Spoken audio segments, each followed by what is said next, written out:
तो चलिए बढ़ेंगे आगे, रुक करेंगे अगली खबर का। सीएम मोहन यादव का नागपुर दौरा है। नागपुर में स्थानीय कार्यक्रम में शामिल होने वाले हैं। कफ सिरप से बीमार बच्चों को देखने पहुंच सकते हैं मुख्यमंत्री मोहन यादव। तो ये बड़ी खबर आपको बता रहे हैं। मध्य प्रदेश के मुख्यमंत्री डॉक्टर मोहन यादव जो है नागपुर के दौरे पर आज रहने वाले हैं और ऐसे में स्थानीय कार्यक्रम में जहां वो एक तरफ शामिल होंगे तो वहीं किडनी पीड़ित बच्चों को देखने भी पहुंच सकते हैं, उनका हालचाल जानने भी पहुंच सकते हैं मुख्यमंत्री डॉक्टर मोहन यादव। तो नागपुर दौरे पर आज रहने वाले हैं और जहां उनके कई महत्वपूर्ण कार्यक्रम भी हैं, तो वहीं इन महत्वपूर्ण कार्यक्रमों में जो किडनी पीड़ित बच्चे हैं उनसे मुलाकात भी कर सकते हैं, उनका हालचाल जानने भी पहुंच सकते हैं मुख्यमंत्री डॉक्टर मोहन यादव।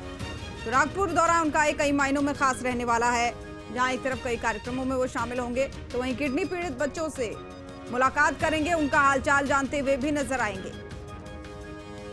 तो नागपुर में स्थानीय कार्यक्रम एक होना है, उसमें शामिल होंगे पहले मुख्यमंत्री डॉक्टर मोहन यादव और उसके बाद किडनी पीड़ित बच्चों से भी मुलाकात कर सकते हैं।